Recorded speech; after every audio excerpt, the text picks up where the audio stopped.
Welcome back to another episode of the Real Health Podcast.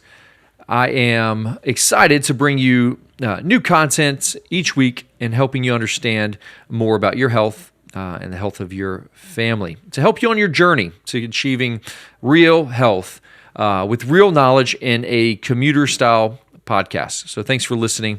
As always, we'd love your reviews. Please like, share, and review us on any channel that you're hearing us from or watching us with our new YouTube channel with the Real Health Company. Okay, so today, fun topic, we get to talk about a special mineral. And this mineral, there's data to support that it's deficient in almost everyone, which is wild. It's wild to think that this one mineral is we are severely deficient in as a culture and as a community here in the States. When we think about minerals, most minerals come from food sources. So soil and salt is what I like to say, soil and salt.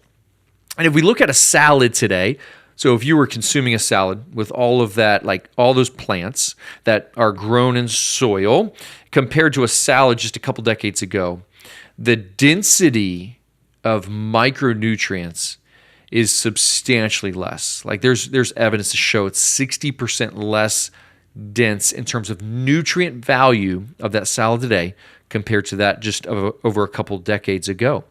And it's really because our soil is depleted, mainly due to excessive commercial farming, the way the practices are today to produce high quantity very quickly and then spray it with a bunch of herbicides, pesticides, and chemicals. So the reality is we are compromised internally in our density of vitamins and minerals, and that's mainly because the foods in today's society, but it's also because we don't eat healthy, right? So you can't just blame soil if you're not eating a bunch of plants. So there is a reality there. So my favorite way, just first off, minerals are like the backbone of vitamins and so many cofactors to allow cells to function in the human body. Every cell needs minerals. There are very specific minerals that have a wide range of effects in the body. And we're going to talk about one. We're going to hang out in one mineral today, and that is magnesium. Magnesium is a mineral that a lot of people know to be good for them. But it's like, hey, how much do I take? And also, what type do I consume? Because there's so many different types even out there. So we're going to kind of unpack magnesium today on today's episode. We're going to talk about magnesium. And let's start off with the root causes of low magnesium. So how is magnesium kind of used up in the body quickly? And the first thing is stress. Stress produces a certain hormonal, downstream hormonal effect of making specific hormones to counteract the effects of stress. And so research shows excessive stress can actually deplete your magnesium levels. There is also when we consume excessive caffeine, which we did a couple podcasts on, a few weeks back, but excessive caffeine is that diuretic can actually deplete your body of minerals, and magnesium being one. Excessive alcohol consumption depletes your mineral system, specifically magnesium. Poor diet is going to also be a factor in having low magnesium. Poor gut health. So our gut is essential at actually helping break down and absorb minerals, specifically magnesium, and actually get it into the body. And so when we look at those root causes, then what are the common symptoms?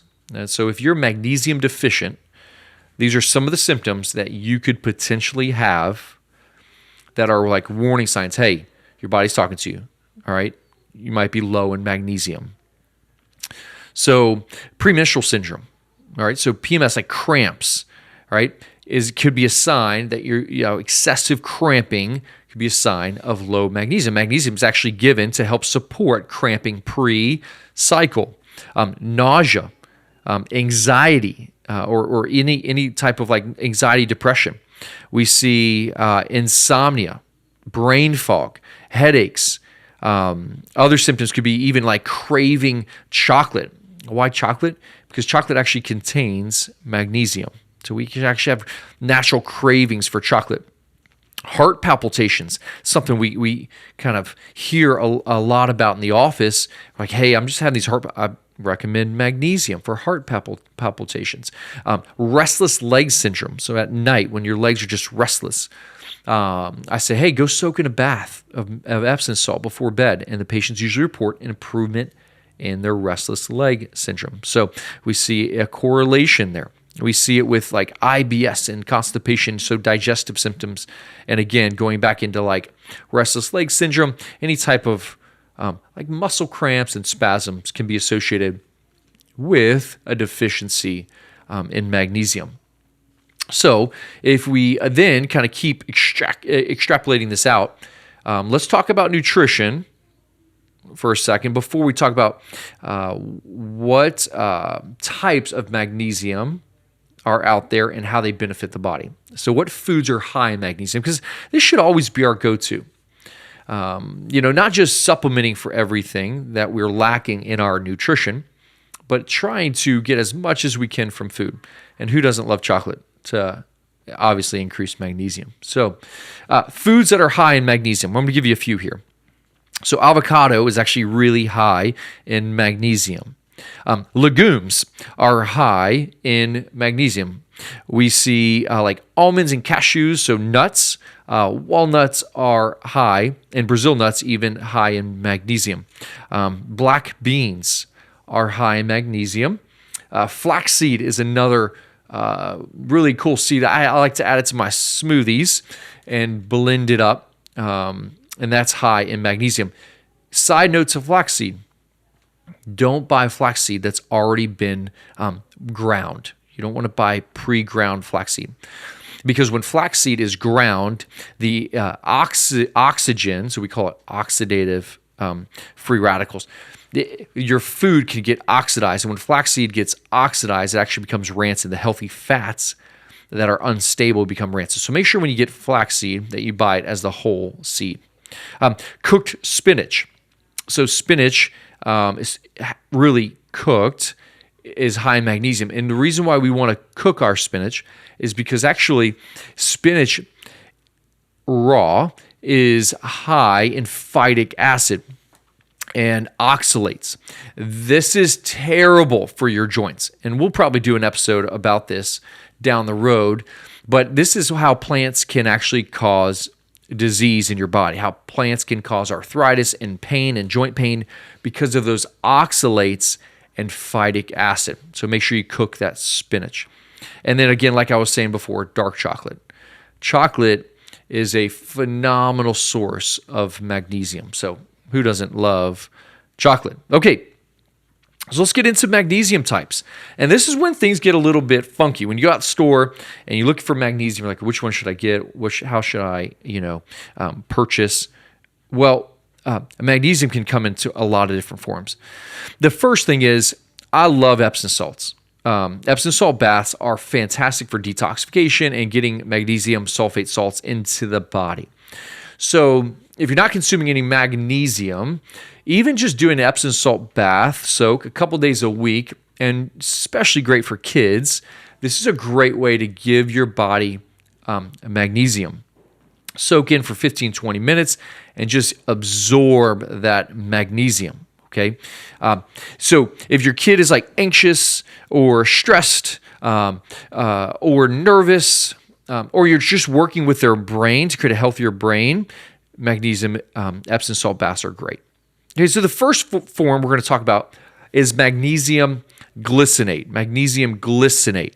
And magnesium glycinate is a great general magnesium. Usually when I recommend a generally, hey, what magnesium should I take? Magnesium glycinate. It's great for sleep, it's great for recovery, and it's great for mood. So magnesium glycinate, think sleep, recovery, and mood. Magnesium citrate. So citrate, when you look on the back of a magnesium bottle and it says magnesium citrate, think like constipation. Okay, so we need to soften the stool up. Okay, you're not going to get that from you're not going to get that from magnesium 3 and 8. Right, that's for the brain. So if you take in these other forms of magnesium expecting to see digestive changes, you're not going to get that. You need magnesium citrate. The one I just mentioned, magnesium threonate or L-threonate.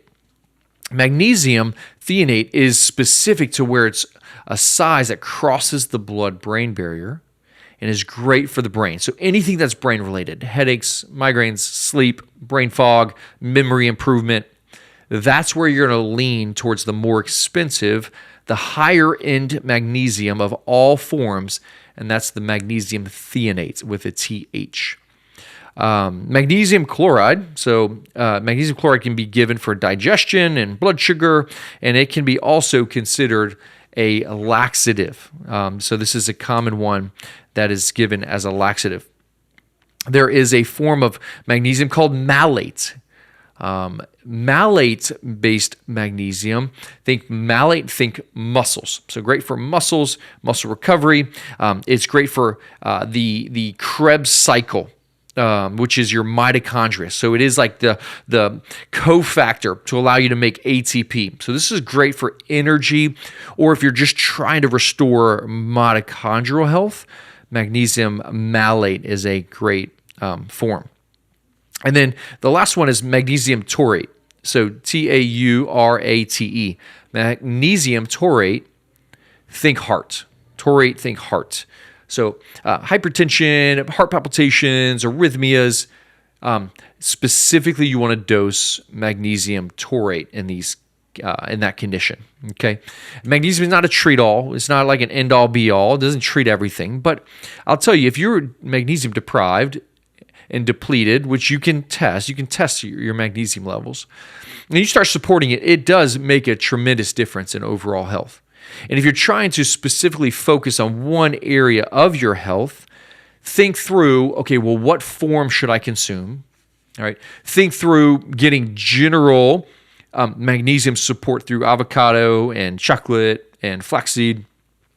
And make sure you're getting that Epsom salt form and you're supporting your stress and lifestyle so that you're absorbing your magnesium and utilizing it properly and not depleting your stores of magnesium. It is a common depleted mineral in our body. So this is just a cool way of like talking through magnesium as a whole, what form and how should I consume it. So I hope today was helpful. I hope you learned something about magnesium. And as always, thanks for listening to the Real Health Podcast.